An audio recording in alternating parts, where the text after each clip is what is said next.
student, welcome back to your own channel CS Hiren Geria and I'm your English teacher Banerjee Pallavi।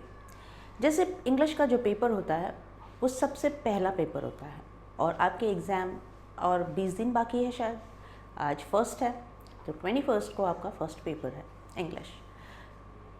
जहाँ तक मेरा ख्याल है अब तक तो आपने अपनी कमर कस ली होगी और इंग्लिश की फुल फ्लेज में तैयारी कर ली होगी।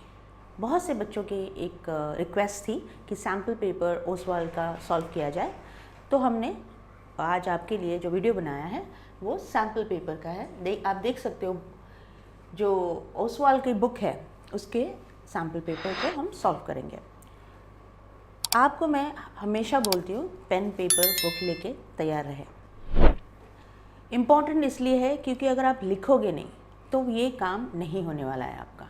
You need to write. जितना ज़्यादा लिखेंगे उतना ज़्यादा आपको इस पर आपका जो कमांड है ओवर इंग्लिश या कोई भी लैंग्वेज हो उसमें अच्छा रहेगा। प्रॉबली जब ये पेपर सॉल्व करते हैं आप तो क्वेश्चंस जो होते हैं, स्पेशली जो PR जो पर्सनल रिस्पॉन्सेज होते हैं, उसको आप कैसे करोगे, उसको अपने वर्ड्स में लिखना है। तो अगर अपने वर्ड्स में लिखना है तो आप कैसे लिखोगे जब आपको फॉर्मेशन ऑफ सेंटेंसेस नहीं आएगा या आप सोच ही नहीं पाओगे कि ये क्वेश्चन क्या है और उस पर क्या आंसर लिखा जाए, तो ये एक प्रॉब्लम क्रिएट करेगा। लेकिन अगर आप पर्सनल रिस्पॉन्सेस को अच्छे से समझोगे और अच्छे से फॉर्मेट करोगे, लिखोगे, लिख के एक बार भी लिखें तो वो प्रैक्टिस में आ जाता है। अभी जो हम पेपर सॉल्व करेंगे वो ये आपकी ये सैम्पल पेपर बुक है, जो ओसवाल का सैम्पल पेपर बुक है, इसमें से सॉल्व करेंगे। ये बुक में जितने भी पेपर्स हैं, आपके जितने भी सब्जेक्ट्स हैं उसके पेपर्स इसमें हैं, तो आप एक एक करके सॉल्व कर सकते हैं। आंसर्स भी गिवन है यहाँ पे। ये बुक को अगर आपको ख़रीदना है तो डिस्क्रिप्शन बॉक्स में आपका लिंक दिया जाएगा, तो उसमें से आप बिल्कुल ख़रीद सकते हैं। जो ऑन डिमांड आपकी डिमांड से ये वाली बुक से ही हम आज का वीडियो बना रहे हैं, ठीक है। Let's start with the video. जो फर्स्ट वाला हमेशा प्रोज होता है, जिसी में बच्चों को बहुत ज़्यादा तकलीफ हो जाती है कि प्रोज में, जबकि प्रोज सीन पैसेज होता है, फिर भी बच्चे बहुत ज़्यादा गड़बड़ करते हैं, तो हम उसको सॉल्व करने की कोशिश करते हैं। तो चलिए देखते हैं section 1 prose. We'll read the question, okay. Read the extract and complete the activities given below. यानी नीचे का जो एक्सट्रैक्ट है उसको आपको अच्छे से पढ़ना है और नीचे दिए गए जो भी एक्टिविटीज़ है, यहाँ पे जो एक्टिविटीज़ दिए हैं उसको आपको फिल करना है, उसको आपको सॉल्व करना है। He sat under the boughs of a spreading tamarind tree which flanked a path running through the town hall park. Okay? अब इसका मतलब क्या हुआ? बहुत सारे बच्चे को कन्फ्यूजन होता है। ये बॉज का मतलब क्या होता है? जो शाखाएं होती हैं, जो बड़ी शाखाएं, main branch of the trees जो ऐसे फैली हुई रहती है, उसको बॉज बोलते हैं। स्प्रेडिंग टामरिन ट्री, टामरिन यानी इमली का झाड़, तो स्प्रेड किया हुआ है। जैसे आप रास्ते से चलते हैं, जाते हैं, तो दोनों बाजू में कभी कभार देखें कि बहुत सारे झाड़ ऐसे होते हैं और उनके जो ये होता है, क्या बोलते हैं, जो शाखाएँ होती है, ब्रांचेज होती है, वो ऐसे फैली हुई रहती हैं। फ्लैंक्ड ए पाथ, उसी को बोलते हैं फ्लैंक्ड। फ्लैंक्ड को आप हिंदी में फैला हुआ भी बोल सकते हैं, फैला हुआ, ठीक है। Through the town hall park, मतलब जो पूरा जो टाउन हॉल पार्क है उसमें पूरा वो शाखाएं फैले हुए हैं। It was remarkable place in many veg, मतलब बहुत जगहों से बहुत रिमार्केबल था, यानी देखने लायक था। A surging crowd was always moving up and down this narrow road, जो एक पतला सा, नैरोड यानी पतला रोड में सर्जिंग क्राउड का मतलब होता है एक थोड़ा करके भीड़ बढ़ते जाना। पहले थोड़ा, जैसे आप मार्केट में देखते हो, कोई दिन होता है मार्केट्स का, जैसे सैटरडे होता है, ट्यूसडे होता है, थर्सडे होता है। तो जब वो डेज होता है तब आपने देखा होगा कि मार्केट धीरे उसकी जो भीड़ है वो बढ़ती जाती है। तो सर्जिंग क्राउड का मतलब होता है कि भीड़ थोड़ा करके बढ़ते जाना। Always moving up and down along its way, मतलब आगे जाना आना, सब अपने वेंडर्स को देखते हैं, कोई बैठा है कुछ बेच रहा है, वैराइटीज़ रहते हैं वहाँ पे, तो उस तरह वो आना जाना कर रहे थे। Medicine sellers of stolen hardware and junk, magician and above all an auctioneer of cheap cloth who created enough din, now din का मतलब बताते हैं, all day to attract the whole town। दिन का मतलब होता है बहुत ज़ोर से बोलना, यानी बहुत ज़ोर से लाउड नॉइज़ से अपने ग्राहकों को बताना कि भाई कि मैं क्लैमरस, क्राइंग लाउडली बोल सकते हैं, या क्लैमरस भी बोलते हैं इंग्लिश में, बट उसको क्या बोलते हैं कि लोग जो नीलाम, ऑक्शनियर का मतलब होता है जो नीलाम कर रहा है कोई चीज़ को, नीलाम, okay. Din all day to attract the whole town, मतलब चिल्ला चिल्ला के अपने जो चीज़ें हैं उनको बेचने की कोशिश कर रहे हैं, ठीक है। नेक्स्ट, अब attract the whole town.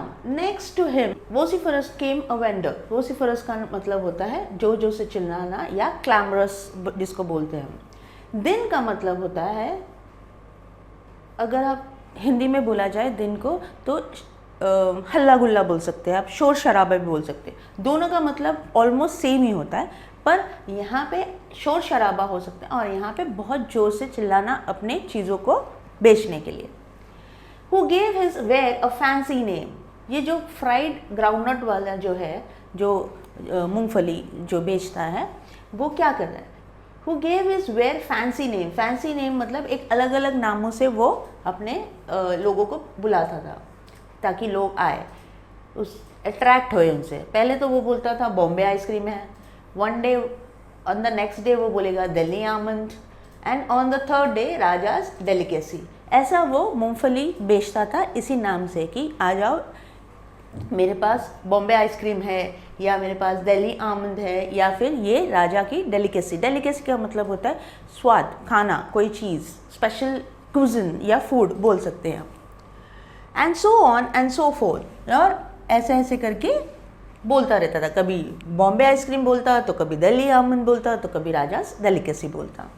And people flock to him, और लोग उसके तरफ एक झुंड में जाते रहते। फ्लॉक का मतलब होता है झुंड। A considerable portion of this crowd dallied, dallied का मतलब आना जाना, dallied allied before the astrologer to. Astrologer के पास भी, जो एस्ट्रोलॉजर थे वहाँ पे, उनके पास भी एक अच्छा खासा क्राउड आता जाता रहता था। The astrologer transacted his business by the light of a flare which crackled and smoked up above the groundnut heap nearby. अब जो एस्ट्रोलॉजर था उनके अपना कोई भी लाइट्स नहीं यूज़ करता था वो, तो जो भी लाइट वो जो ग्राउंडनट वाले के पास जो फ्लेयर था, जो ग्राउंडनट वाले को आपने देखा होगा चना मूंगफली जो बेचते हैं उनके पास एक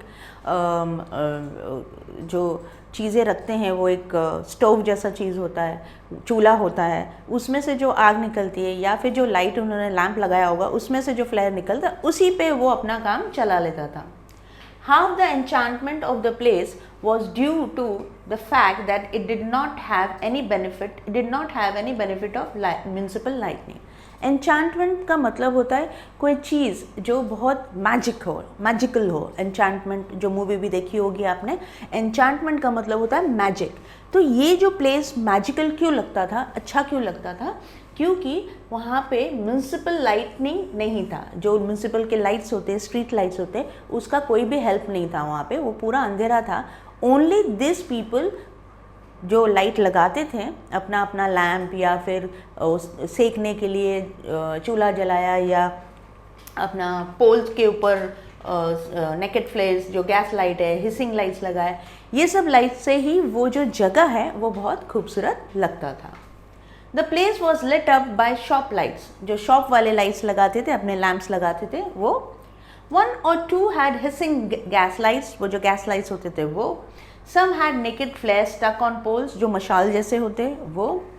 Some were lit up by old cycle lamps, जो साइकिल में लैम्प्स होते थे पहले के ज़माने में वो। And 1 or 2, like the astrologer, managed without lights of their own.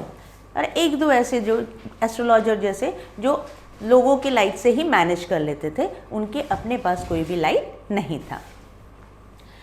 Now, it was a bewildering crisscross. bewildering का मतलब होता है आप बोल सकते हैं confused, यानी कोई भी लाइट, कुछ लाइट यहाँ से आ रहा है, कुछ लाइट यहाँ से आ रहा है, कभी थोड़ा अंधेरा तो कभी थोड़ा लाइट। क्रिस क्रॉस का मतलब होता है क्रॉस में जो लाइट्स होते हैं। एंड मूविंग शैडोज, जैसे लाइट्स क्रिस क्रॉस में आता है तो लोग जब चलते हैं तो उनके शैडो उस पर घिरते रहते हैं, राइट। जितने लोग ग्राउंडनट वाले के पास आ रहे हैं, या ऑक्शनर जो क्लॉथ ऑक्शनर कर रहे हैं उनके पास आ रहे हैं, या कोई भी अदर शॉप में आ रहे हैं, तो उनका जो शैडो है वो गिरता रहता है एस्ट्रोलॉजर के ऊपर, और लाइट्स की वजह से वो थोड़े बहुत लाइट्स होते थे, थोड़े बहुत शैडोज होते थे। Now this suited astrologer very well. अभी ये एस्ट्रोलॉजर को बहुत फ़ायदेमंद था। अब क्यों फ़ायदेमंद था? Simple reason that he had not in the least intended to be an astrologer, क्योंकि उसको कभी भी एस्ट्रोलॉजर बनना ही नहीं था, क्योंकि उसको एस्ट्रोलॉजर के बारे में कोई भी ज्ञान नहीं है।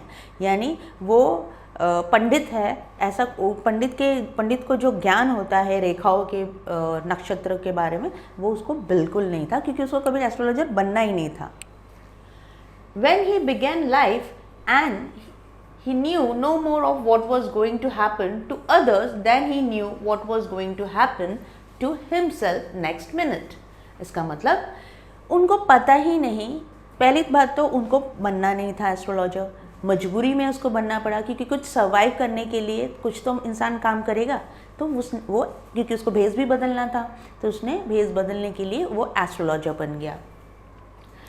अब क्योंकि एस्ट्रोलॉजर बन तो गया, लेकिन उसको तो अपने बारे में उसको कभी बनना ही नहीं था। अपने बारे में no more was going to happen to others, दूसरों के बारे में क्या बताएगा जब उनको खुद के ही बारे में कुछ मालूम नहीं है कि 1 मिनट आज वो अभी बैठा है, 1 मिनट के बाद उसके साथ क्या होगा वो उसे पता ही नहीं, तो वो दूसरों के भविष्य के बारे में क्या बताएगा।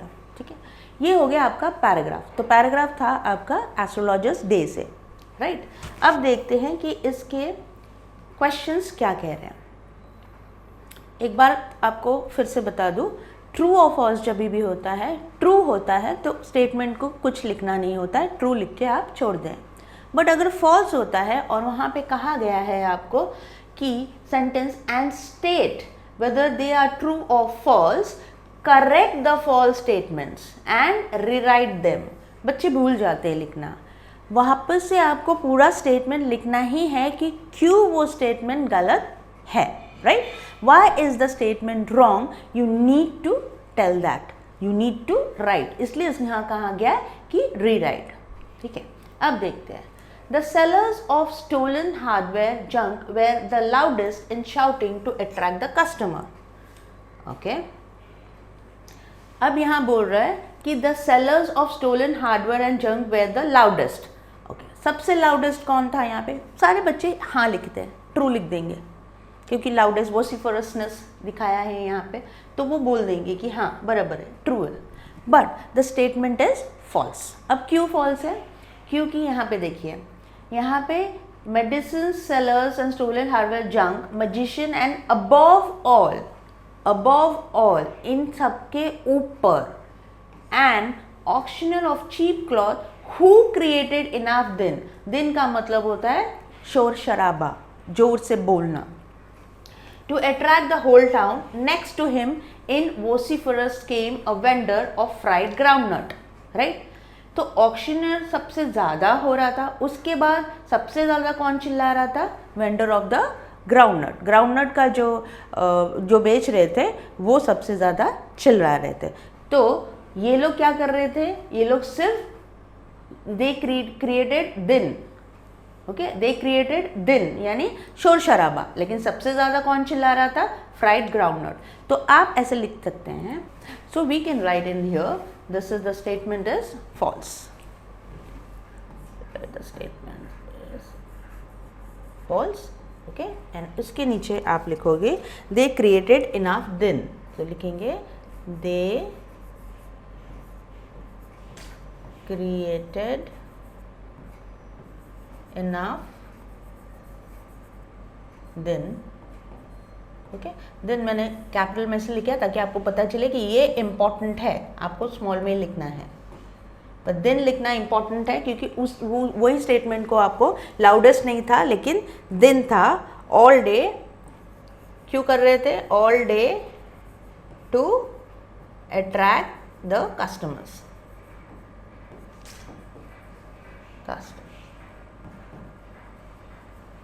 फिर से बोलूंगी, जब भी फॉल्स आएगा स्टेटमेंट आपको करेक्ट करके लिखना ही है। तो यहाँ पे मैंने देन कैपिटल में इसलिए लिखा कि दिस इज इम्पॉर्टेंट, देन डालना ना भूले अगर ये क्वेश्चन आया। नेक्स्ट क्वेश्चन है आपका, the pathway running through the town wasn't lit by the municipal lighting. Of course, जो म्यूनसिपल लाइटिंग से वो लिट नहीं था क्योंकि सारे लाइट्स तो शॉपकीपर्स के थे और जो भी नेकेड फ्लेयर्स और ये थे, तो म्यूनसिपल लाइटिंग बिल्कुल नहीं था। तो ये आपका ट्रू है, तो ये आपका फॉल्स स्टेटमेंट मैंने ऑलरेडी दे दिया है और ये true, right. The astrologer managed Now, the astrologer managed to light his shop with naked flares stuck on poles. ये again false है क्योंकि वो naked flare जो poles में था उससे अपना मैनेज नहीं करता था। वो किससे मैनेज करता था? ग्राउंड नट जो वाला है उसका जो लाइट्स गिरते थे, या बिवल्डरिंग क्रिस क्रॉस, उसी से वो वाले लाइट से वो अपना काम चलाता था कि उसके पास किसी के भी लाइट्स नहीं थे। अगर हम देखना चाहें तो हम पैराग्राफ में जाके फिर से देख सकते हैं। सी,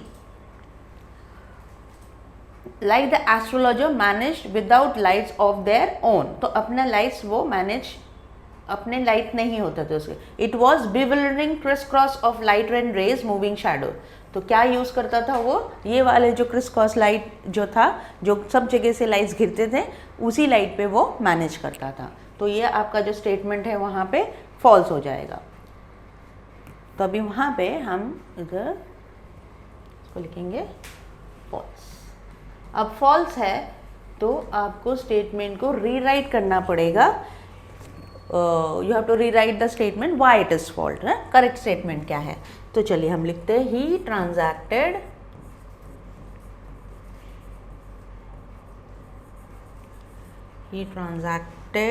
हिज बिजनेस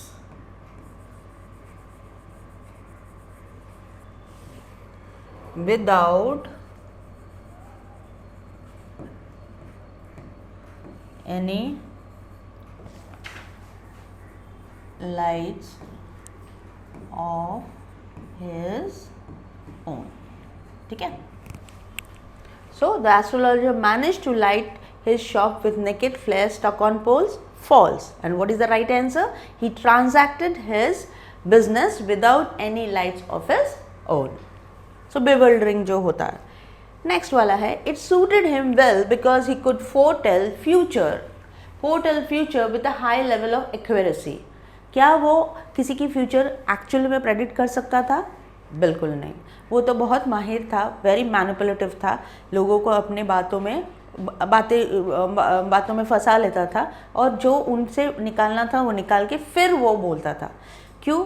क्योंकि उसे तो कोई नॉलेज ही नहीं था इसके। तो इट सूटेड वेल, तो अगेन ये आपका स्टेटमेंट है फॉल्स, क्योंकि उसको तो अपने बारे में ही कुछ पता नहीं था कि क्या होने वाला, तो दूसरों के बारे में वो क्या बताएगा। यहाँ पे he could foretell future with a high level accuracy ऐसा है, तो आप लिखोगे he did not want to be an astrologer. He did not want to be an astrologer. Okay, या फिर आप ये भी बोल सकते हैं, we can do that one thing, आप ये भी बोल सकते हैं, फॉल्स लिखा आपने, आप ये भी बोल सकते, it suited well because he could foretell the future of the accuracy. तो बोले he did not want to be an astrologer, he did not want to be an astrologer. और अगर आपको याद नहीं रहा तो आप ये भी बोल सकते हो, ही did not have any knowledge about, he did not have any knowledge about astrology.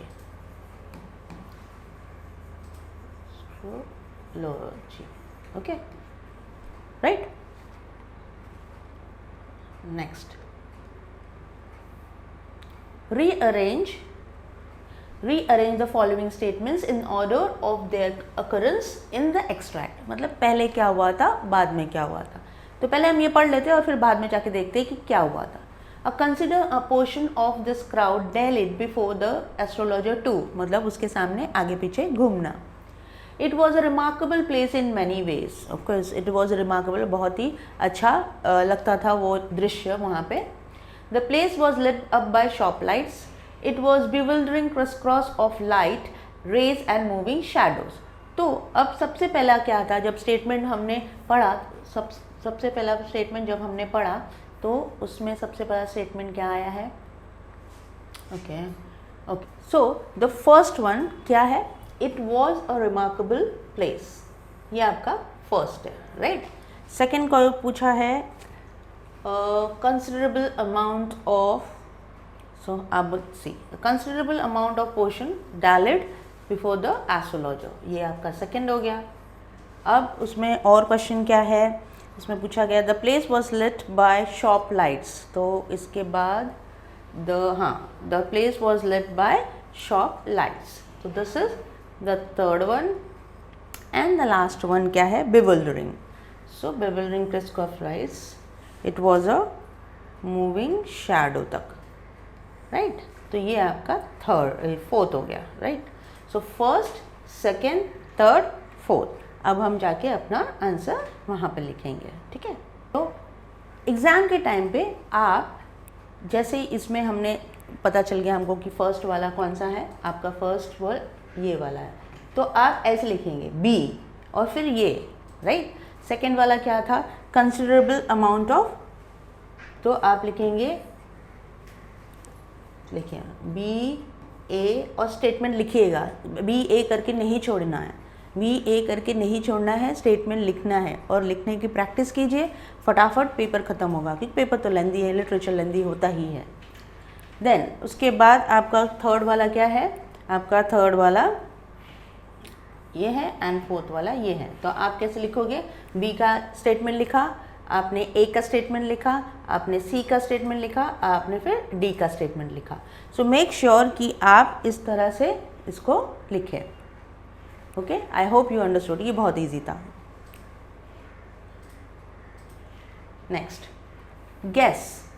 अब यहाँ पे भी बहुत सारे बच्चों को कन्फ्यूजन होता है कि ये पूछा क्या जाता है.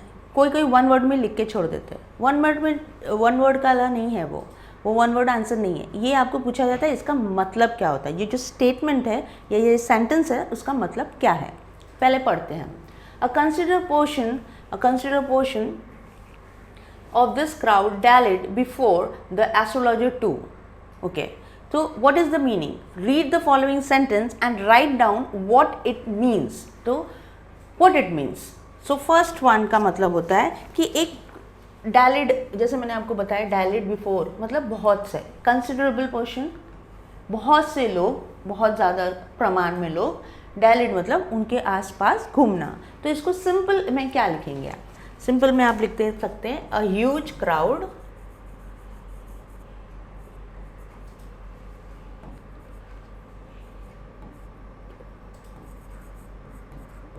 talked in a superficial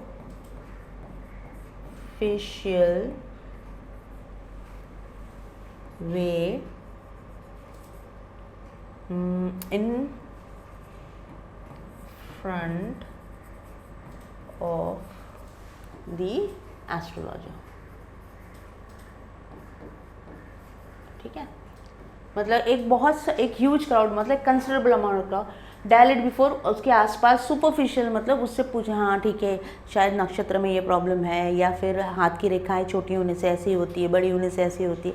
ये सारी चीज़ों के ऊपर बात करते करते उसके पास आना जाना करते थे. ठीक है.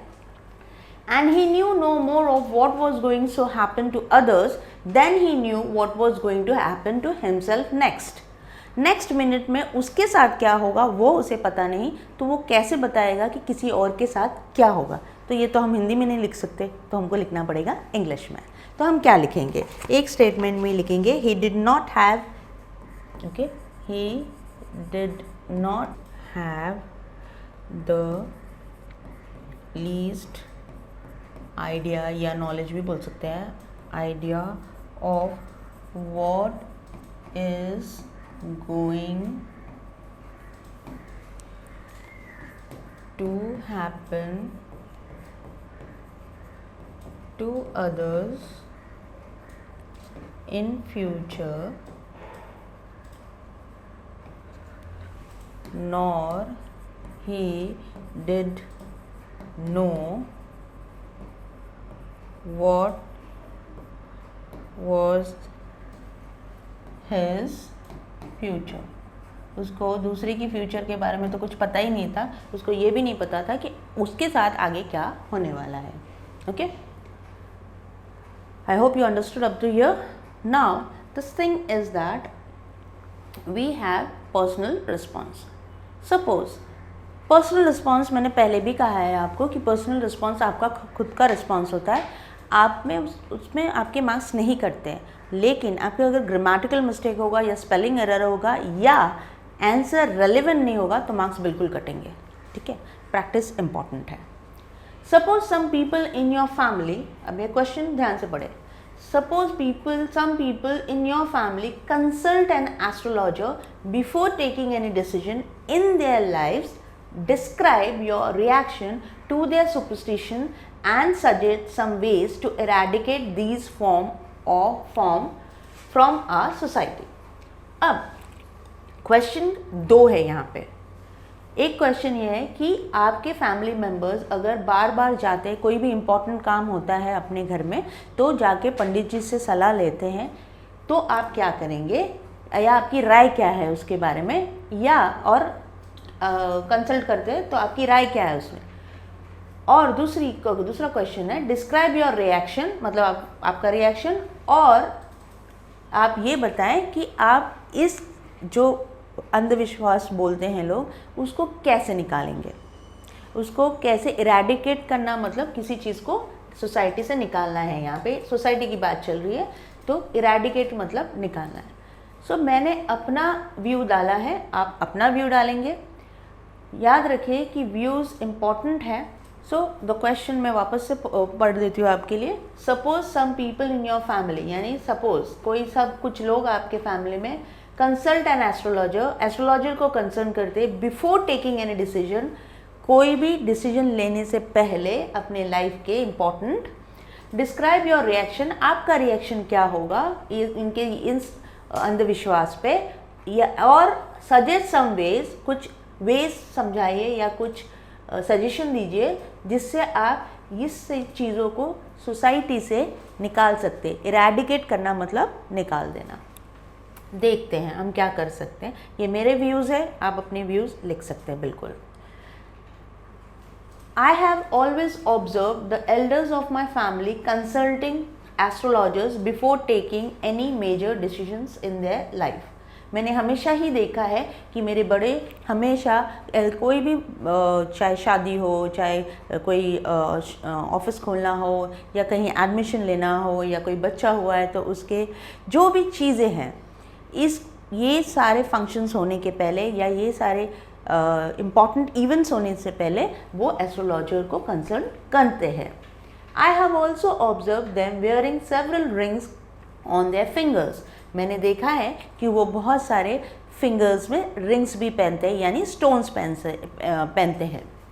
सम of them are ridiculously expensive. कुछ है वो बहुत ही ज़्यादा एक्सपेंसिव है, एक्चुअली बहुत ज़्यादा एक्सपेंसिव है. I find all these very baseless. मुझे ये सारे एकदम बेसलेस लगता है. इसमें कोई इसमें कोई कुछ है ही नहीं, कोई नॉलेज ही नहीं है इस चीज़ों में. Because I believe that course of life depends on your action. क्योंकि मैं बिलीव करती हूँ कि अगर आप एक्शन नहीं लोगे तो कोई काम नहीं होगा. अगर पंडित ने कहा ये पहन लो, ये स्टोन पहन लो और आप एग्ज़ाम में पास हो जाओगे, पर जाके आपको पढ़ाई करनी पड़ेगी, एग्ज़ाम में जाके आंसर्स तो लिखने पड़ेंगे कि स्टोन जाके आंसर लिखेगा, राइट. तो जो भी आपको कोई भी राय दिया जाता है वो सिर्फ आपको बूस्ट करने के लिए होता है. जैसे डॉक्टर्स आपको दवाई देती हैं तो वो दवाई देती हैं तो दवाई तो वहाँ पड़े पड़े अपने मुंह में नहीं चले जाएंगे ना, आपको उठ के लेना पड़ेगा. आप लोगे तभी जाके आपकी तबीयत ठीक होगी. So anything if you are not doing, action नहीं ले रहे हो तो उसका रिएक्शन या रिजल्ट नहीं आएगा. सो what I believe that course of our life depends on our action. If we do not work hard, अगर आप work hard नहीं करते हैं no expensive ring can help us to be successful. कोई भी एक्सपेंसिव रिंग या कोई भी ऐसा स्टोन या जादू नहीं हो सकता अगर आप खुद हार्डवर्क नहीं करोगे। Therefore, astrology and rings are merry superstitions to me। इसी वजह से मुझे लगता है कि एस्ट्रोलॉजी की जो पंडित लोग देते हैं और या भविष्य करते हैं वो एकदम गलत है या मुझे वो बेसलेस लगते हैं। मुझे ऐसे ही लगता है कि कर्म करोगे तो ही उसका फल मिलेगा। नेक्स्ट देखते हैं हम क्या है। ये तो एक क्वेश्चन का आंसर हो गया। नेक्स्ट वाला क्वेश्चन, दो क्वेश्चन है राइट। डिस्क्राइब योर रिएक्शन तो कर लिया हमने। Suggest some ways to eradicate. अब कैसे इरेडिकेट करोगे, कैसे इसको खत्म करोगे। It is essential to eradicate superstitions and their ill practices from our society. ये बहुत ज़रूरी है, एसेंशियल मतलब बहुत ज़रूरी है इन सारी चीज़ों को अपने सोसाइटी से बाहर निकालने के लिए। From our society if we want society to improve, society को इम्प्रूव करना है हमें, तो ultimately our nation to develop. Society improve होगी तो हमारा नेशन डेवलप ऑटोमेटिकली होगा right. Education plays a vital role in it. Education plays an vital role. Vital मतलब important, role in it. Education इसलिए हमेशा बोलते हैं एजुकेटेड होना बहुत इंपॉर्टेंट है। अगर आपके पास ज्ञान हो तो ही आप कोई चीज़ को अच्छे से कर सकते हो या उस पर सोच सकते हो। Education plays a vital role in it. The national approach of looking at everything, ये national नहीं होना चाहिए, ये rational होना चाहिए।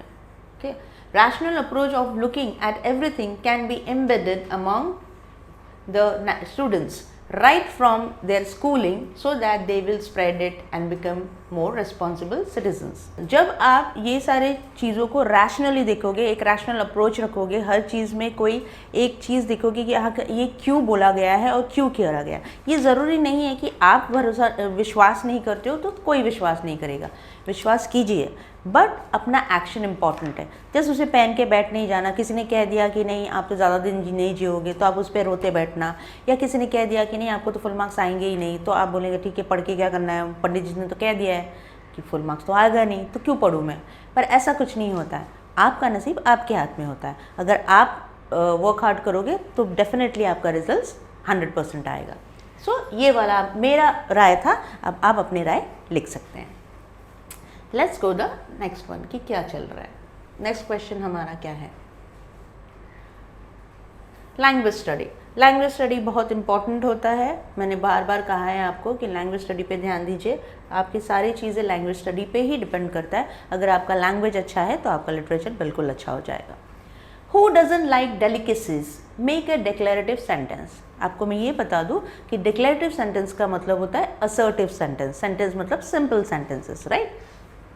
डिक्लेरेटिव का मतलब होता है असर्टिव सेंटेंसेस, यानी कोई चीज़ को बताना। डिक्लेरेटिव मतलब डिक्लेयर कर दिया कि भाई ऐसा है right. Who doesn't like delicacies. Delicacies का मतलब हिंदी बहुत कठिन है, फिर भी मैं बता रही हूँ, इसका मतलब होता है व्यंजन यानी फूड, कुजिन्स। ओके, खाना राइट। किसी को खाना, अच्छा खाना किसको पसंद नहीं है, ये है, ये सवाल है यहाँ पे। तो हम क्या बोलेंगे हिंदी में, अच्छा खाना सबको पसंद है। सो इंग्लिश में मैंने हमेशा देखा है लोग इंग्लिश टू हिंदी करते हैं या अपने नेटिव लैंग्वेज से इंग्लिश में कन्वर्ट करते हैं उसको। पर आप देखिएगा सब्जेक्ट वर्ब का जो प्लेसमेंट है वो चेंज हो जाता है। इस बारे में हम वीडियो कभी बनाएंगे, पर अभी हम इस पे फोकस करते हैं। हु डजंट लाइक डेलिकेसीज, अगर हिंदी में बोला जाए तो किसको डेलिकेसीज पसंद नहीं है, किसको व्यंजन या अच्छा खाना या स्वादिष्ट खाना पसंद नहीं है, तो हम बोलेंगे सबको पसंद है अच्छा खाना। अच्छा खाना सबको पसंद है, ऐसे ही बोलेंगे। पर इंग्लिश में लिखने के टाइम हम क्या लिखेंगे, एवरीवन लाइक्स डेलिकेसी। तो हम लिखेंगे everyone likes delicacy. Everyone likes delicacies. Okay, simple है, पर कभी कभी हम मिस्टेक कर देते हैं। ओके, यहाँ पे एवरीबडी नहीं लिखिएगा, एवरीवन लिखिएगा। Okay, there is a difference between everyone and everybody, इसके बारे में भी हम फिर कभी बात करेंगे। Many promises have been given in spite of the drawbacks. Okay, frame WH question। अब ये बहुत बड़ा इंटरेस्टिंग है। लोगों को यहाँ पे बहुत सारे बच्चे ने कहा है मुझसे कि जो many promises है इसको अंडरलाइन होना चाहिए था। बट वो सब्जेक्ट में अगर अंडरलाइन नहीं है और उसमें दिया गया तो आप तो बोर्ड का क्वेश्चन चेंज नहीं कर सकते हो ना, आपको तो आंसर देना ही है। तो आप में ये ट्रिक होना चाहिए कि उसका क्वेश्चन कैसे बनेगा। फर्स्ट थिंग मैं आपको ये भी बता दूं कि WH क्वेश्चंस में 8 क्वेश्चंस होते हैं। 9th वाला जो क्वेश्चन WH होता है वो हाउ होता है, ठीक है। मैं आपके इसमें लिख देती हूँ, what, when, which, whom, whose, okay, what, when, which, who, whom, और क्या भूल गई मैं, why, ओके, why भूल गए हम, why लिख दीजिए। where भी लिखा हमने, where हो गया, ठीक है। और अब इसमें 1 2 3 4 5 6 7, सो विच, वॉट हो गया। वॉट किस लिए यूज़ होता है, वॉट यूज़ होता है आपके क्या, इंफॉर्मेशन के लिए, ठीक है, आस्किंग इंफॉर्मेशन के लिए। What are you doing, what you want to do, आप इंफॉर्मेशन गैदर करने के लिए ये पूछते हैं। व्हेन टाइम के लिए यूज़ होता है, कौन से टाइम पे, when are you coming, when do you want to go out, something which is related to time, तो व्हेन यूज़ होता है। फिर आपका यूज़ होता है विच। विच का मतलब होता है चॉइस के लिए, which one do you like, which subject you are going to choose, which subject you are good at. तो ये आपके विच जो होता है वो आपका चॉइसेस के लिए होता है, राइट। whom होता है बिलोंगिंगनेस के लिए। whom का जो मतलब होता है about people, whom do you want to meet, whom are you looking for, whom do you like to most, ये अबाउट पीपल के लिए यूज़ होता है। जो whose होता है वो पोजीशन के लिए होता है, अबाउट पोजीशन क्या मतलब, whose pen is this, whose book is this, whose house is this, position के लिए यूज़ होता है।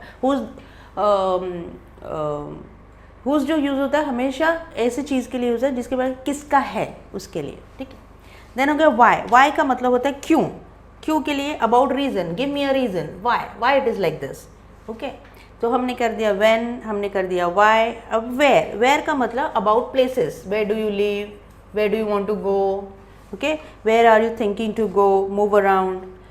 अब इतने तो हो गए। अब यहाँ पे दो, ये हो गया who are you, okay।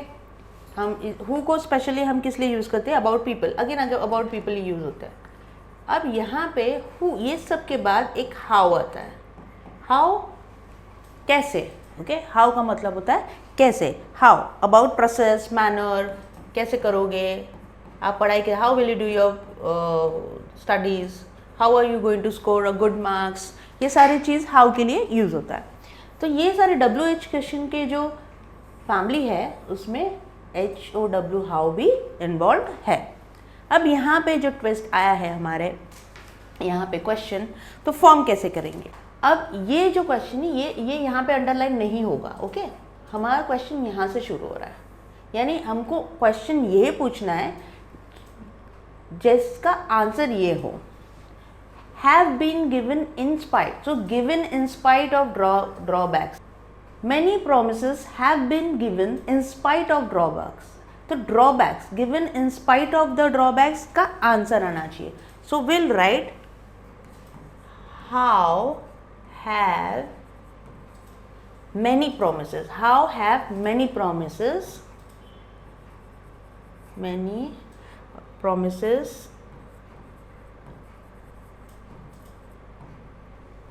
been given.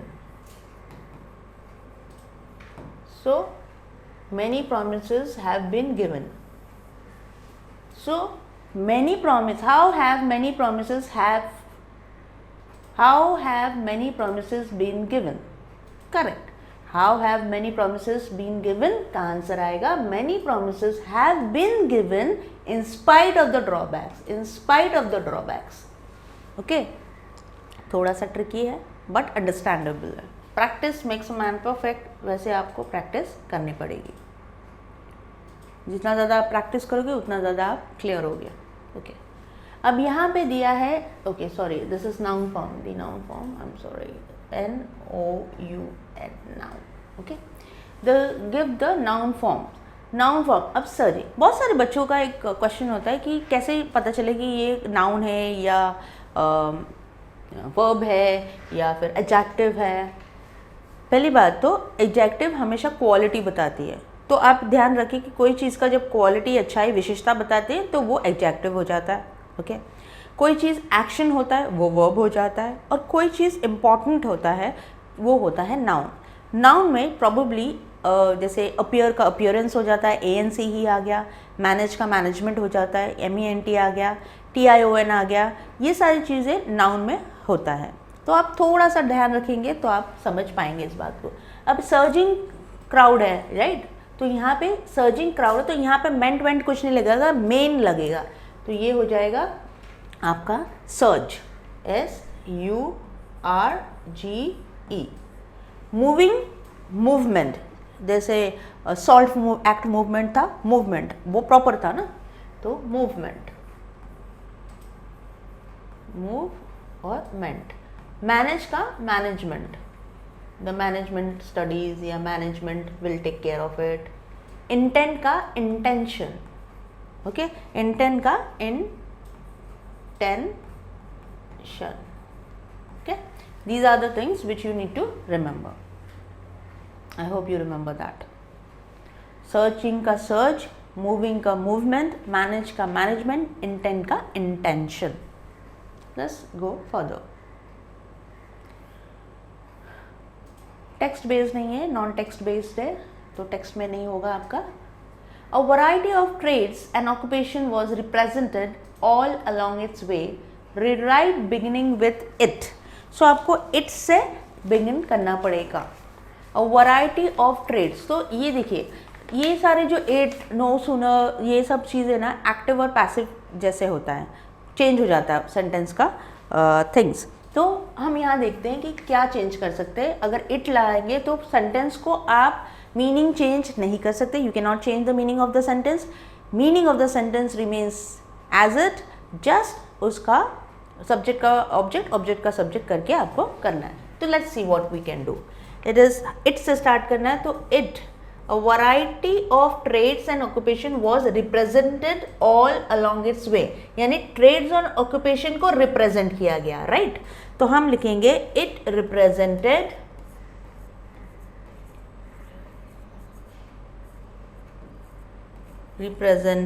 a variety of trades and occupation, trade and occupation all along its way, all along its way, okay? सो आपने क्या किया, ये जो रिप्रेजेंट है इसको यहाँ पे डाल दिया, यहाँ पे आपने इट डाल दिया, it represented, okay, a variety of trades and occupation all along its way, right? Perfect. Let's see the next one. He had not intended to be an astrologer. Affirmative, okay, एक बात याद रखना, जब भी not आ जाता है वो negative sentence हो जाता है, राइट? तो ये जो आपका सेंटेंस है ये नेगेटिव है क्योंकि यहाँ पे नॉट आ गया। असर्टिव सेंटेंस, अफर्मेटिव यानी असर्टिव या sentence which is simple sentence और which is positive sentence, affirmative positive sentence. तो हम लिखेंगे he had intended to be someone else, उसको एस्ट्रोलॉजर नहीं बनना था, कुछ और बनना था, तब जाके ये मीनिंग सेम रहेगा, खाली उसका पॉजिटिव का नेगेटिव का पॉजिटिव हो जाएगा, ठीक है? How will you write? We write he had, not तो नहीं आएगा, तो intended to be someone else than an astrologer. उनको एस्ट्रोलॉजर नहीं बनना था, उनको कुछ और बनना था, right? This is the thing. Jyoti, इसके नीचे लिखोगे तो चलेगा कि उसको ऊपर करो, है ना? वो मिट जाएगा। Now the next one is, no sooner had we left the railway station than it began to rain. Beginning the sentence as soon as. अब यहाँ पे बहुत सारे बच्चों का प्रॉब्लम क्या होता है कि वो सोचते हैं कि ये जो चीज़ें हैं, जैसे ये कॉमा कहाँ जाएगा, यही कैसे होगा, एकदम गड़बड़ हो जाता है उनको, मतलब डिफ़िकल्ट हो, अरे ऐसे नहीं होगा, ये ऐसा होगा. सिंपल. एज सून एज से स्टार्ट करना बोला है तो आप लिखोगे as soon as we had left. Okay, we had left लिख दिया इतना फर्स्ट उसमें से, right. We had left the railway station. क्या लेफ्ट लीव किया हमने? रेलवे स्टेशन को. जैसे ही हमने रेलवे स्टेशन को लीव किया, यानी वहाँ से निकले हम, it began to rain. It began to rain. यानी क्या किया हमने? ये कॉमा निकाल दिया, ये दैन निकाल दिया, राइट. फिर हमने क्या किया? इसके जगह पे हमने एज सून एज लगा दिया. वी हैड लेफ्ट हमने इसको इंटरचेंज कर दिया, the railway station. Nothing. Last moment में अगर पढ़ाई कर रहे हैं तो ट्रिक लेके पढ़ाई कीजिए, क्योंकि आप अगर इन डेप्थ जाने की कोशिश करेंगे तो अपना टाइम वेस्ट करेंगे. तो मेक श्योर कि आप जो बुक दिए हैं उसका जो डिस्क्रिप्शन दिया है आपके डिस्क्रिप्शन बॉक्स में, उसका लिंक दे दिया आपके डिस्क्रिप्शन बॉक्स में, तो आप उसे बाय कीजिए. आप उसी से उसको थॉरोली करिए, उसके ऑलरेडी दिए हुए हैं. ऐसे तो वीडियोस आते रहेंगे आपकी हेल्प के लिए, but still please make sure that you write. जितना ज़्यादा लिखेंगे उतना ज़्यादा आपका डाउट्स क्लियर होगा. So we finish this language. Now let's see the further one. Spot the error. Spot the error के ऊपर वीडियो ऑलरेडी बना हुआ है, अगर आपको देखना है तो बैक जाकर आप वीडियो बिल्कुल देख सकते हैं. Radha brought pens and distributed them between her 5 children. Okay, बहुत से बच्चे गड़बड़ क्या करेंगे? पेन्स को पेन कर देंगे, डिस्ट्रीब्यूट को निकाल के डिस्ट्रीब्यूट्स कर देंगे, राइट. करेंगे सारे बच्चे. एकदम गलत है ये बिल्कुल गलत है. करना क्या है आपको? पहले तो आपको समझना है कि क्या बोला है. Radha brought pens and distributed them among between her 5 children. देखिए मैंने खुद ही बोलने की आदत होगी, इसलिए आंसर आपको ऑलरेडी बोल दिया है. क्योंकि 5 चिल्ड्रन है इसलिए ये बिटवीन नहीं आएगा. बिटवीन हमेशा दोनों के बीच में होता है. Between 1 between. अगर एक से ज़्यादा है, 4 5 है ना, तो ये अमंग हो जाएगा. ओके, तो आपका आंसर क्या होगा? राधा ब्रॉट पेन्स, पूरा लिखिएगा statement, between and distributed them among her 5 children. पूरा स्टेटमेंट लिखना है, खाली among लिख के छोड़ना नहीं है, ठीक है. This is what is it. अब हमने सीन पैसेज के सारी चीज़ें कर लिए. अब हम करेंगे अनसीन पैसेज. अनसीन पैसेज का एक प्रॉब्लम ये होता है कि अगर आप रीडिंग हैबिट नहीं रखते हो तो अनसीन पैसेज आपके लिए बहुत प्रॉब्लम क्रिएट करता है, क्योंकि आप फास्ट रीड नहीं कर सकते हो, आपको समझ में नहीं आता कि सेंटेंस का मतलब क्या होता है. तो मेक श्योर कि आप रीड ज़्यादा से ज़्यादा कीजिए. Let's go with the unseen passage. Read the extract and complete the activities given below. Same ही होता है, सिर्फ वो सीन है और ये अनसीन है. Often students who are fond of reading books are labeled by their comrade as bookworms. हमेशा देखा गया है कि जो बच्चे पढ़ने में, पढ़ाई करने मतलब रीडिंग करना ज़्यादा पसंद करते हैं, लोग उनको बुकवर्म्स बोलते हैं. किताबी कीड़ा बोला जाता है उनको. बुकवर्म्स इज किताबी कीड़ा. कॉमरेड्स मतलब उनके फ्रेंड्स या फेलो क्लासमेट्स या fellowships. Who shine in athletics. Boys who shine in athletics और in the playing for some game consider that the games field is a better or noble arena for their activities and the expenditure of their energies than the classroom or the reading desk. जो बच्चे sports में होते हैं वो हमेशा यही सोचते हैं कि स्पोर्ट्स के बच्चे अपने एनर्जी एक अच्छी जगह पे डाल रहे हैं, ना कि क्लास में बैठ के बुक रीड करना। उनको ऐसा लगता है कि बुक रीडिंग करना या पढ़ाई करना एकदम कोई काम नहीं आने वाला है, लेकिन स्पोर्ट्स जो है वो काम में आने वाला है। The idea is born out of inferiority complex inherent in the games minded students. ये जो आइडिया है उनका कि जो क्लासरूम में बच्चे हैं वो उनसे कम है और वो हम उनसे ज़्यादा है क्योंकि हम स्पोर्ट्स पर्सनालिटीज़ है। वो एक्चुअली एनवी, एक्चुअली वो क्या करते हैं, एनवी यानी जेलस होते हैं their fellows who shine academically. यानी जो पढ़ने में अच्छे बच्चे होते हैं, फर्स्ट रैंक आता है क्लास में या डिस्टिंक्शन वाले बच्चे होते हैं, उनमें जो स्पोर्ट्स वाले बच्चे ऐसा सोचते हैं, यानी जेलसी रखते हैं कि नहीं ये लोग पढ़ के कुछ नहीं करने वाले, हम अपनी जो एनर्जी है वो अच्छी जगह पे लगा रहे हैं, यानी स्पोर्ट्स में लगा रहे हैं। Academic honours have a glamour which is unique. लेकिन आप देखने जाए तो एकेडमिक जो ग्लैमर है वो एक यूनिक है, वो अलग ही। जब आपको ग्रेजुएशन का कोट मिलता है या फिर आप अगर कॉन्वोकेशन में जाते हो तो वो एक फीलिंग ही डिफरेंट होता है। When somebody tells you that you are learned person, there is a different feeling, right? Now, it is not to be denied that the playing of games is a worthy activity. ये बिल्कुल गलत होगा बोलना कि games अच्छा नहीं होता, क्योंकि हमारे पास तो बहुत सारे ऐसे लोग हैं जो बहुत ही अच्छे प्लेयर्स हैं। आप सचिन तेंदुलकर ले लीजिए, विराट कोहली ले लीजिए, बहुत सारे ऐसे लोग हैं हमारे पास। इवन फॉर फुटबॉल है, हॉकी है, बहुत सारे लोग ऐसे हैं जो गेम्स में बहुत माहिर है। सो ये हम कहते ही ऐसे नहीं बोल सकते कि गेम वर्दी नहीं है। इट्स अ वर्दी एक्टिविटी, ये बहुत इंपॉर्टेंट एक्टिविटी है। इट इज़ वर्दी in the sense that the team spirit can be engendered in the individual only if he has learned to participate in the playing of games.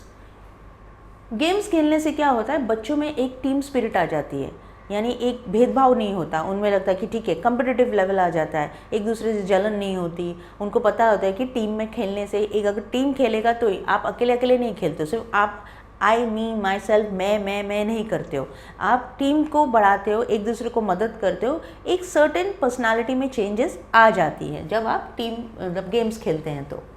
It is also true that the player does much for society and for his country on the playing field. और ये भी सच है कि जब भी कोई खेलने जाता है तो वो सिर्फ अपने लिए नहीं खेलता, वो अपने सोसाइटी के लिए खेलता है, अपने कंट्री के लिए खेलता है। It is a true feeling that cooperation can be cultivated in a person only through group activity. और ये बहुत ही सही है होगा बोलना कि जब भी कोई भी ग्रुप एक्टिविटी होता है उसी से द्वारा बच्चे सीखते हैं कि एक दूसरे की मदद कैसे की जाती है और कोऑपरेट कैसे किए जाते हैं, right? But studies should not be sacrificed in order that students devote their time only to the playing of games. लेकिन ये कदापि गलत होगा कि ये सब चीज़ें सीखने के चक्कर में आप अपनी पढ़ाई छोड़ दें। पढ़ाई नेग्लेक्ट नहीं करनी चाहिए, क्योंकि knowledge is also as important as your behaviour. Let each type of activity have its own place in our daily round and round, then only balanced division of interest will be produced an individual with a proper perspective of things. ये बोलना चाहते हैं कि पढ़ाई के साथ साथ खेलकूद भी रखिए या खेलकूद के साथ साथ पढ़ाई को भी बैलेंस करना सीखिए। अगर आप बैलेंस करना सीख जाएंगे तो ऑफ सोसाइटी में भी एक अलग ही कल्चर आ जाएगा और इवन आपका कंट्री भी डेवलप्ड हो जाएगा, one of the developed countries कहलाया जाएगा। जब आप डेवलप होंगे तब, जब डेवलप कैसे होंगे, कुछ लोग सिर्फ पढ़ाई पढ़ाई पढ़ाई करते हैं, फुटबॉल, क्रिकेट, हॉकी, कबड्डी या कोई भी गेम्स में पार्ट नहीं करते, दैट इज़ वेरी रॉन्ग। एक रुचि गेम में होना ज़रूरी है। कुछ लोग सिर्फ गेम्स खेलते हैं और पढ़ाई को नेग्लेक्ट करते हैं, ये भी बहुत गलत है, ठीक है? ये तो आपका एक्सट्रैक्ट था। लेट्स सी कि ये एक्सट्रैक्ट हमसे क्या क्या सवाल पूछेगा। Let's rewrite the following sentences as per the occurrence। अब ये जो sentences है अपने occurrence के हिसाब से उसने कहा है कि कैसे, कौन सा पहला आया है, कौन सा, जैसे हमने पहले किया था सेम वही है। तो हम देखते हैं। It is true that the feeling of cooperation can be cultivated in a person only through group activity. Academic honors have a glamour which is unique. It is worthy in the sense that the team spirit can be engendered in the individual only if he has learned to participate in the playing of games. But study should not be sacrificed in order that students devote their time only to the playing of the games. अब paragraph में जाके हम देखते हैं कि वो कैसे ये होता है. चलो पहले तो हमने पैराग्राफ में देखा ही था कि ये वाला सबसे पहले है, academic honours glamour is unique. Okay, यहाँ पे academic honour for glamour is unique. हाँ, ये देखिए यहाँ पर academic honours a glamour for unique which is unique. तो ये आपका फर्स्ट हो गया, राइट. चलिए सेकंड वाला क्वेश्चन क्या था. सेकंड वाला इसमें आया है इट इज़ वर्दी. हाँ, यहाँ पर सेकंड ये है, इट इज़ वर्दी that the sense of the team spirit can be engendered in the individual has learned to participate in the following games. ये आपका सेकंड है, right. Now the third one, it is true that the feeling of cooperation.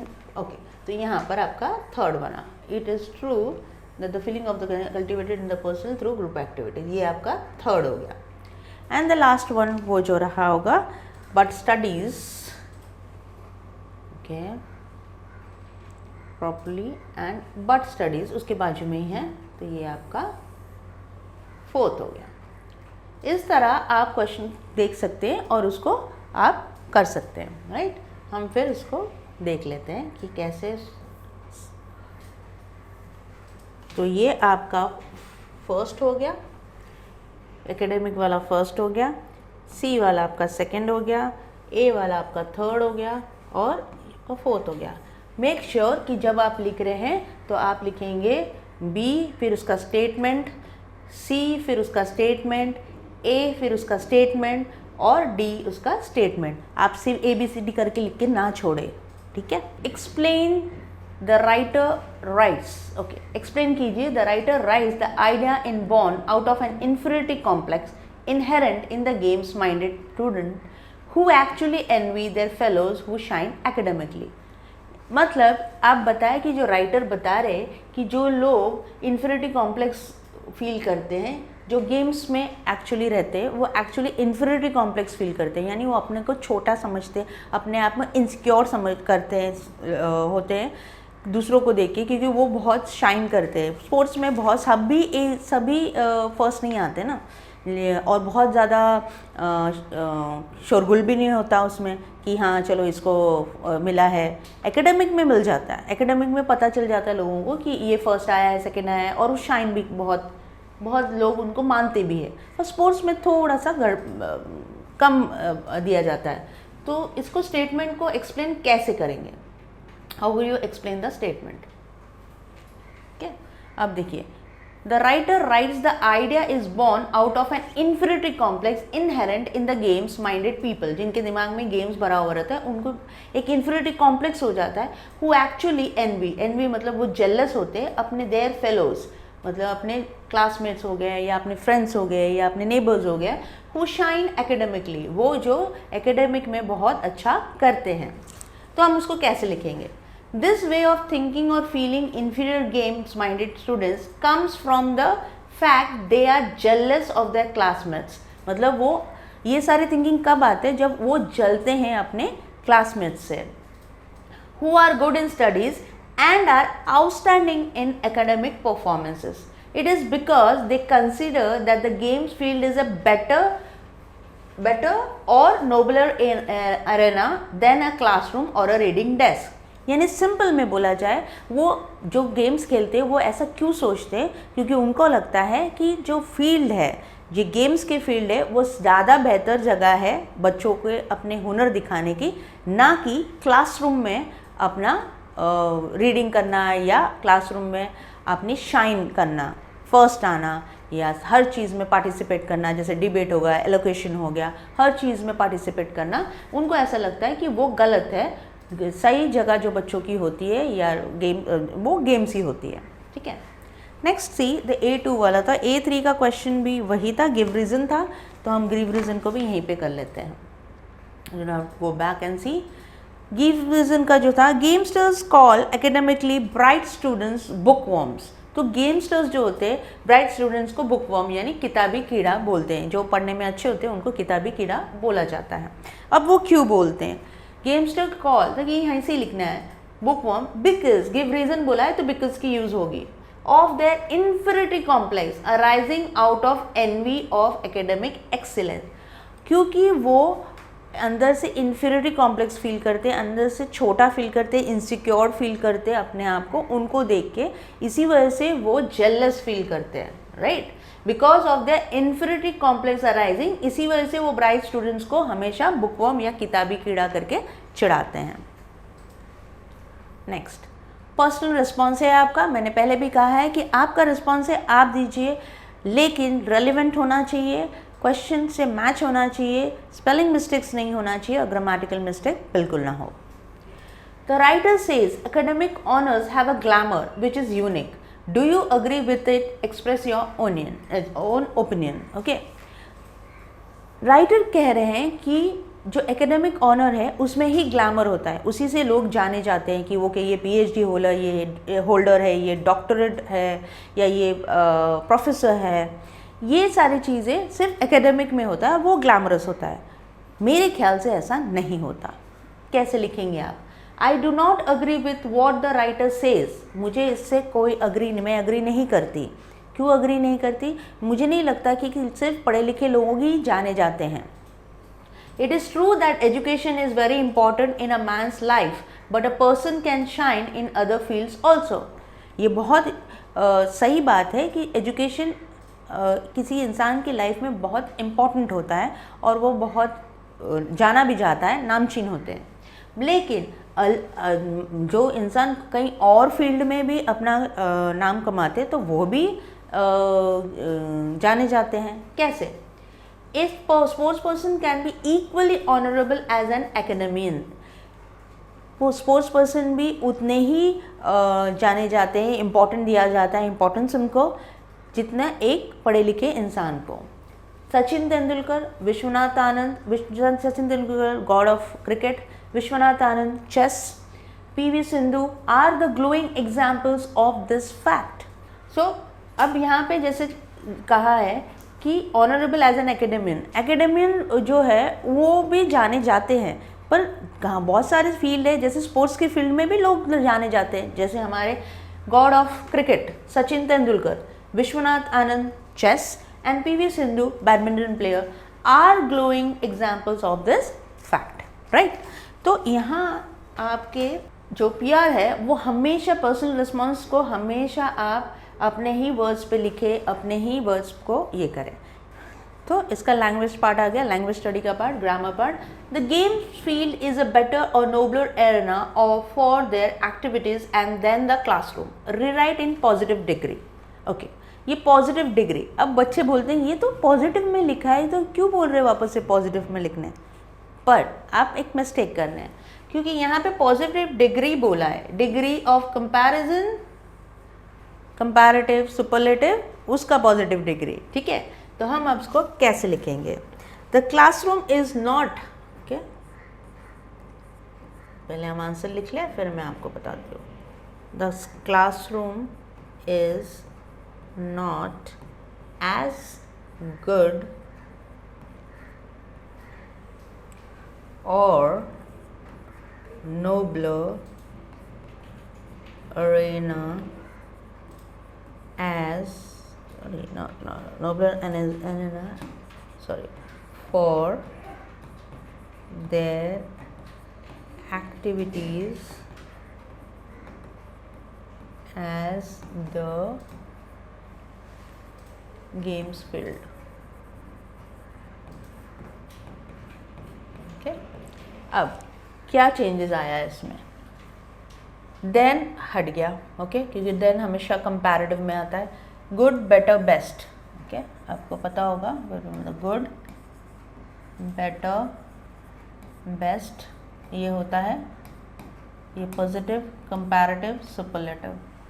तो the classroom is not as good और nobler arena for their activities as the game field. आपका statement change नहीं हुआ। Statement में क्या था? The games field is better, मतलब games field better और नोबलर एरेना है for their activities than the classroom, मतलब क्लासरूम से बेटर है वो।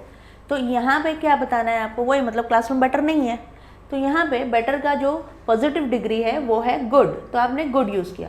तो और पॉजिटिव डिग्री यूज़ करना है तो as good, the classroom is not as good और nobler arena for their activities as the game field. आपका मीनिंग भी चेंज नहीं हुआ और आप डिग्री भी चेंज हो गया।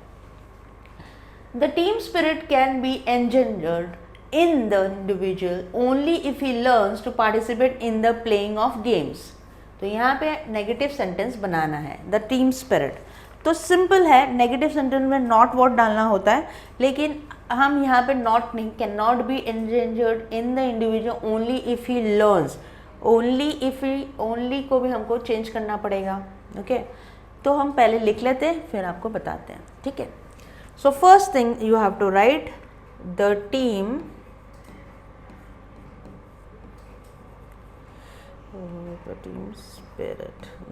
spirit can never, cannot नहीं लिखेंगे हम लिखेंगे can never, कभी भी, endangered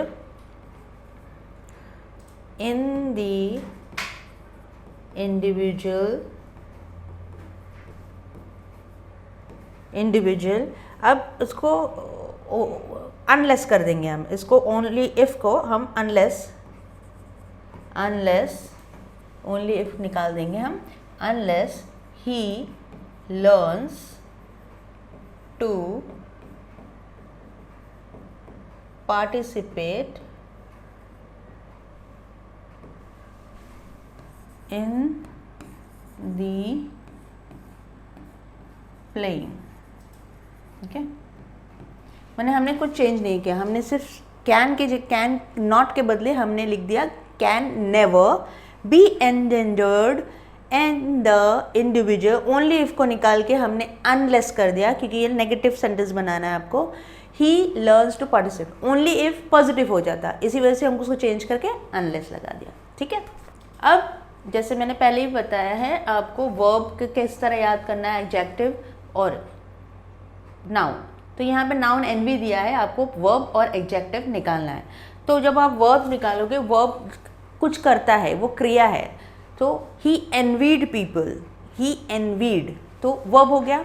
तो एनवी का यहाँ पे आप एनवीड लिखेंगे, एन वीड, ओके, ENI। अगर आपको नहीं दिख रहा हो तो मैं वापस से लिख देती हूँ, तो आप लिखेंगे ENVIED, एनवीड, ओके, एनवी। अब एडजेक्टिव है, मैंने कहा उसका गुण है, ओके, एडजेक्टिव गुण होता है, तो हम लिखेंगे envious, okay, envious. Produce, verb produce, कोई चीज़ प्रोड्यूस करना, वो वर्ब है। सो अब नाउन उसका प्रोडक्शन हाउस है, मतलब वो नाउन हो गया, वो कुछ प्रोड्यूस नहीं कर रहा लेकिन उसका हाउस है प्रोडक्शन। तो we write here production of sugar cane, production of certain things बोलते हैं ना हम, प्रोड्यूस करना, लेकिन प्रोड्यूस करना तो आप कुछ कर रहे हो, लेकिन प्रोडक्शन इज नाउन, उसका नाउन है प्रोडक्शन। तो यहाँ हम लिखेंगे production, okay, the lecture is productive, the video is productive, यानी कुछ अच्छा काम कर रहा है, उसके बारे में अच्छा बता रहे हैं, तो हम यहाँ लिखेंगे productive, right? Good, hope you understood this much. Now let's see summary writing. अब जो लिखा था आपने उसका समरी लिखना है हमको, ओके। समरी लिखने के लिए आपको हमेशा 1/4 ऑफ द थिंग लिखना है, 1/4 ऑफ द थिंग लिखना है। तो समरी, ये 1/4 समरी है आपका। समरी राइटिंग, समरी राइटिंग क्या है, जो भी आप पैरा पढ़ते हो उसका 1/4 होता है, सिर्फ इंपॉर्टेंट थिंग्स को बाहर आना। Gamesters, write the summary of the above extract with a suitable title with the help of the given points या hints. Gamesters tease academically, brilliant students, qualities through games, goal of education go hand in hand. पहली बात, title देना कब ना भूले, कभी भी title देना नहीं भूलना है, मार्क्स कट हो जाते हैं। हमने टाइटल दिया है क्लासरूम वर्सेस गेम्स, आप कुछ और दे सकते हैं।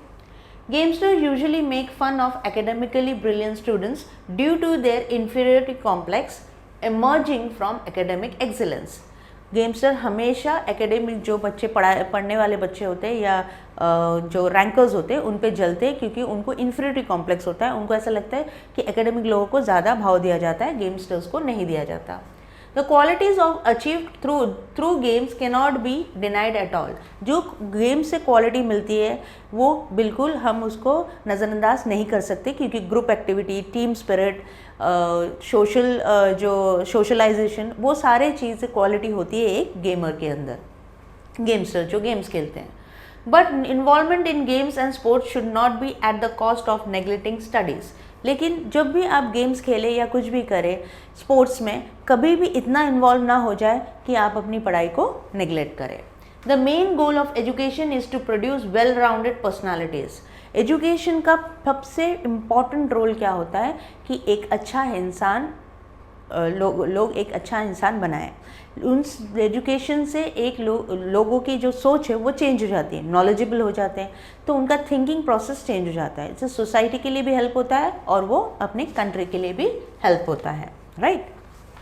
Let's go to the other one, mind mapping. Okay, mind mapping जो है, जो वो यहाँ पे माइंड मैपिंग का मैंने पहले भी बताया कि जब भी माइंड मैपिंग करें तो 2-3 ब्रांचेस बनाएं। 2 ब्रांच के सब ब्रांचेस, 2 मेन ब्रांचेस बनाएं, उसके सब ब्रांचेस भी बनाएं।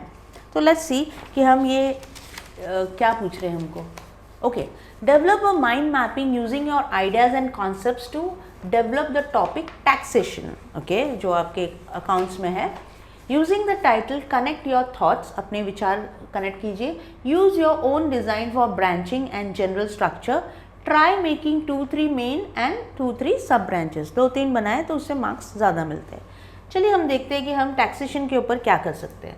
सो आपने यहाँ ऊपर टैक्सेशन लिख दिया।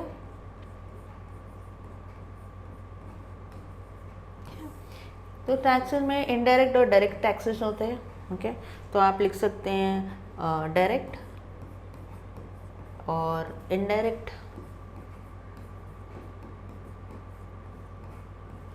फिर आप इसको सब डिवाइड भी कर सकते हैं। उसमें आपने लिखा इनकम टैक्स, यहाँ पे प्रॉफिट टैक्स और डेथ ड्यूटी। ठीक है, ये सारे जो टैक्सेस है ये कहाँ आ जाता है? पे डायरेक्टली टू गवर्नमेंट। ये किसको होता है? पे डायरेक्टली टू गवर्नमेंट, राइट। अब इनडायरेक्ट के भी आप बना लें। इनडायरेक्ट में भी आप बनाएंगे तो आप क्या लिखोगे? पहले टोबैको, जो बहुत बड़ा बिजनेस है एक्चुअली, लोग कहते हैं नहीं खाओ, लेकिन उससे सबसे ज़्यादा इनडायरेक्ट टैक्स जाता है, इनडायरेक्ट है। देन सेल्स टैक्स हो गया यहाँ पे, और यहाँ पे आप एंटरटेनमेंट जो होता है, एंटरटेनमेंट टैक्स होता है, वो भी है। अब ये जो तीनों टैक्सेस है वो कहाँ जाता है? Paid by pairs after buying. तो पेड बाय पेयर्स, जब भी आप कुछ खरीदते हो, pairs bye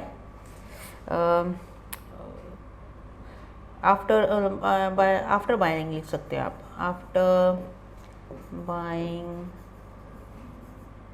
goods and services बोलो, बाइंग गुड्स एंड सर्विसेज। आपने देखा ना, वैट टैक्स, ये टैक्स, वो tax, so VAT and all you can write. ये तो मैंने सिंपल आपको एक रफ आइडिया दिया है, आप इसको एलाबरेट कर सकते हैं, आप इसको और भी सुंदर से बना सकते हैं, खूबसूरती से। So make sure that you do this properly, right. I hope आपको इतना तो समझ में आ गया है। ये जो उस सवाल का था, मैं वापस से रिपीट कर रही हूँ। जो बुक जहाँ से हमने ये सैम्पल पेपर आपको करवाया है, जो बुक है उसका अब लिंक हमने डिस्क्रिप्शन बॉक्स में डाल दिया है। आप बिल्कुल उस पे जाए और सारे पेपर्स को सॉल्व करें। Okay, sample paper. ओके, सो ओसवाल की जो बुक का लिंक है वो डिस्क्रिप्शन बॉक्स में आपको दे दिया है. I hope you understood this part of the video. If you are any questions related to English, please drop a comment in the comment box. या फिर आप WhatsApp में जो रन हो रहा है उस पर भी आप मैसेज कर सकते हैं. आई होप आप पढ़ाई शुरू कर दिया आपने, क्योंकि पेपर सबसे पहला इंग्लिश का है. And we are there to help you out, so feel free to drop a text. Till then, take care. Thank you.